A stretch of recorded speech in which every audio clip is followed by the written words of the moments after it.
अगर आप सोचें कि मैं 2 सब्जेक्ट को चूज़ करके एग्ज़ाम दे लूँ और आईसीआर में बैठ जाऊँ तो पॉसिबल नहीं है, आप ऑलरेडी रिजेक्ट हो चुके होंगे।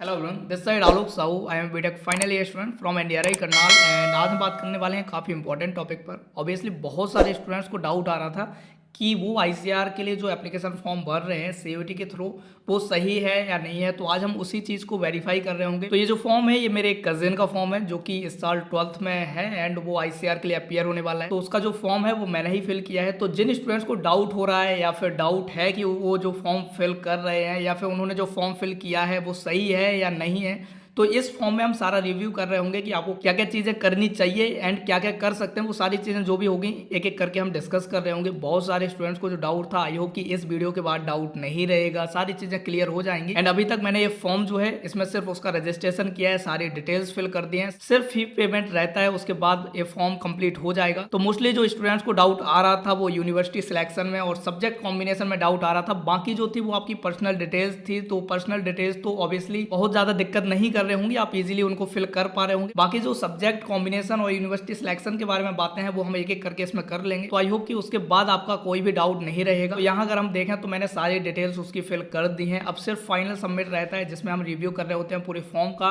देन उसके बाद उसको सबमिट कर दे रहे होते हैं। एंड सबमिट करने के बाद आपका जो आखिरी ऑप्शन रहता है वो फी पेमेंट का रहता है। तो ऑब्वियसली बहुत सारे स्टूडेंट्स ने तो पहले ये फॉर्म फिल कर लिया होगा, बहुत सारे ऐसे होंगे जो कर रहे होंगे, बहुत सारे ऐसे होंगे जो करने वाले होंगे। तो जिन स्टूडेंट्स ने फॉर्म को सबमिट कर दिया है एंड उनको लगता है कि उनका कुछ छूट गया है तो वो करेक्शन विंडो का वेट करें। बहुत बड़ी दिक्कत नहीं हो गई है। बहुत सारे स्टूडेंट्स कह रहे थे कि भैया हमारा ये छूट गया, वो छूट गया, ये चेंज करना, वो चेंज करना, तो आप चेंज कर सकते हैं, कोई इशू नहीं है। जब भी ओपन होगी हम यहाँ आपको अपडेट जरूर दे रहे होंगे। तो अगर आप चैनल पर नए हो तो चैनल को सब्सक्राइब करके जरूर रखिएगा ताकि कोई भी वीडियो आपसे ना छूट पाए। बात करें एप्लीकेशन फॉर्म की तो देखो कॉन्टैक्ट डिटेल में कोई भी रिव्यू करने की जरूरत नहीं है, पर्सनल डिटेल्स में भी कोई भी जरूरत नहीं है। अदर कोटा कैटेगरी आई हो कि आपने भर लिया होगा, क्वालिफिकेशन डिटेल्स वही 10th 12th की जो भी डिटेल्स है। जो मेन चीज है वो है आपका यूनिवर्सिटी प्रोग्राम। तो यूनिवर्सिटी प्रोग्राम में जो सबसे बड़ा डाउट आ रहा था स्टूडेंट्स को वो ये था कि आईसीआर के अलावा क्या हम दूसरी यूनिवर्सिटीज चूज कर सकते हैं या नहीं कर सकते हैं। तो वैसे मैंने बहुत पहले वीडियोस में बताया हुआ है, मैंने इस फॉर्म में कम से कम 30 यूनिवर्सिटीज चूज की हैं। अब ऐसा नहीं है कि हमें 30 के 30 में एडमिशन लेने जाना है, लेकिन मेरा मानना होता है कि आपके पास कम से कम प्लान भी होना चाहिए। ऐसा नहीं है कि आप सिर्फ आईसीआर के भरोसे बैठे रहो।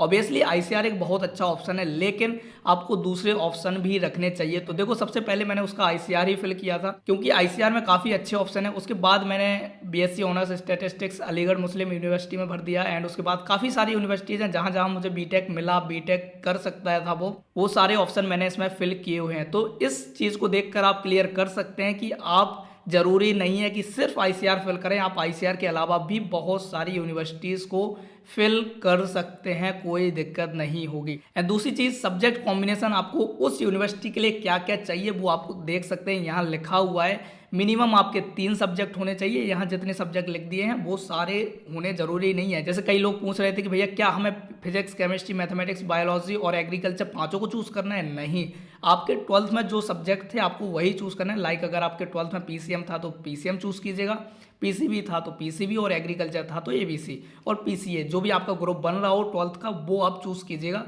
कोई इशू नहीं होगा। मिनिमम आपके पास 3 सब्जेक्ट होना चाहिए। और कोई भी यहाँ जनरल टेस्ट और लैंग्वेज के बारे में चर्चा नहीं की गई है। तो आईसीआर को ना तो जनरल टेस्ट चाहिए ना लैंग्वेज चाहिए। तो उसमें भी जिन स्टूडेंट्स को इशू था वो भी आई होप कि सॉल्व आउट हो गया होगा। बाकी दूसरी यूनिवर्सिटीज़ को अगर आप लेते हैं, लाइक मैं अगर एग्जांपल लूँ एचबीटीयू कानपुर का जहाँ बीटेक होता है, लेकिन उनका अगर हम देखें तो वो कहते हैं कि उनको मैथमेटिक्स चाहिए या फिर कंप्यूटर साइंस चाहिए और उसके अलावा उनको जनरल टेस्ट भी चाहिए। तो इस यूनिवर्सिटी में अगर आपको एडमिशन चाहिए तो ये 2 कॉम्बिनेशन होने चाहिए, यानी कि मैथ होने चाहिए या फिर कंप्यूटर साइंस हो और उसके साथ साथ आपके पास जनरल टेस्ट हो। तो अब यहाँ आपने जो 3 सब्जेक्ट कॉम्बिनेशन चूज किए तो वो तो रहने ही रहने हैं क्योंकि वो आईसीआर के लिए चाहिए, लेकिन इसके अलावा आपको अब जनरल टेस्ट भी सिलेक्ट करना होगा।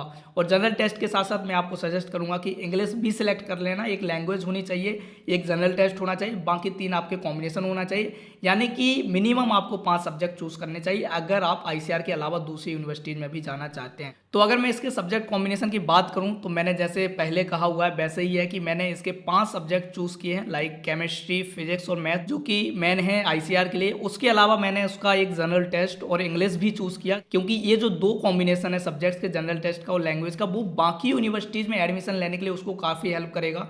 तो मैंने इसके टोटल 5 सब्जेक्ट चूज़ किए हैं। तो जो स्टूडेंट्स पूछ रहे थे कि हमें जनरल टेस्ट चाहिए या नहीं चाहिए, तो देखो अगर आपको सिर्फ आईसीआर में जाना है तो नहीं चाहिए, लेकिन अगर आपको लगता है कि आप आईसीआर के अलावा बाकी यूनिवर्सिटीज़ में भी जाना चाहते हैं like DU, BHU, JNU, Allahabad university, तो इन यूनिवर्सिटीज़ में हो सकता है कि जो आप कॉम्बिनेशन चूज़ कर रहे हैं कोर्स का, उसमें हो सकता है कि जनरल टेस्ट की रिक्वायरमेंट हो या लैंग्वेज की रिक्वायरमेंट हो। तो अगर रिक्वायरमेंट वहाँ रही इन कॉम्बिनेशंस की सब्जेक्ट्स के, तो आप उनको जरूर चूज़ कीजिएगा। बाकी मेरे हिसाब से आपको 5 सब्जेक्ट तो चूज़ कर लेने चाहिए, लाइक जो आपके 3 मेन डोमेन सब्जेक्ट होते हैं, उसके अलावा एक जनरल टेस्ट और एक लैंग्वेज, क्योंकि इन 5 कॉम्बिनेशन से मोस्टली यूनिवर्सिटीज़ को आप कवर कर लेते हैं। तो ऐसा कोई भी वो नहीं है कि आप सिर्फ 3 ही चूज़ कर सकते हैं, क्योंकि बहुत सारे पूछ रहे थे कि सिर्फ हम क्या 3 ही कॉम्बिनेशन चूज़ कर सकते हैं सब्जेक्ट्स के, तो ऐसा कोई नहीं है, कोई लिमिट नहीं है। आप मैक्सिमम 6 सब्जेक्ट चूज़ कर सकते हैं। आपके पास 6 सब्जेक्ट्स के ऑप्शन है, तो आप चाहें तो 6 भी चूज़ कर सकते हैं, चाहें तो 3 भी कर सकते हैं, बट मिनिमम 3 तो करना ही है, क्योंकि वो आपको आईसीआर में बहुत काम आएगा। अगर आप सोचें कि मैं 2 सब्जेक्ट को चूज़ करके एग्जाम दे लूँ और आईसीआर में बैठ जाऊँ, तो पॉसिबल नहीं है। आप ऑलरेडी रिजेक्ट हो चुके होंगे अगर आपने 2 चूज़ किए होंगे। आपको 3 चूज़ करने हैं और तीनों के तीनों आपके डोमेन सब्जेक्ट होने चाहिए, जो कि मैंने पहले ही बहुत बार बता दिया है। तो आई होप कि सब्जेक्ट कॉम्बिनेशन का भी जो डाउट था वो भी क्लियर हो गया होगा। बाकी जो सेंटर हैं आपके, वो अपने हिसाब से डाल लीजिएगा। और अपलोड डॉक्यूमेंट्स में कुछ भी नहीं है, आपकी फ़ोटो और सिग्नेचर मांग रहा होगा। अगर आपके पास बीपीएल है तो बीपीएल डाल दीजिएगा, अगर आपका पीडब्ल्यूडी है तो वो भी डाल दीजिएगा, अगर वो मांग रहे होंगे तो जो मेन डाउट था सब्जेक्ट्स का और यूनिवर्सिटीज़ का, वो आई होप कि क्लियर हो गया होगा। बाकी अगर कोई आपको डाउट रहता है इस एप्लीकेशन फॉर्म से रिलेटेड या किसी और चीज़ से रिलेटेड, तो आप कमेंट सेक्शन में कमेंट कर सकते हैं। हमारी पूरी कोशिश होगी कि हम आपके कमेंट के सॉल्यूशन जरूर आपको प्रोवाइड कर रहे होंगे। तो अभी के लिए इतना ही यार, बाकी मिल रहे होंगे अगली वीडियो में, तब तक के चलते हैं, बाय।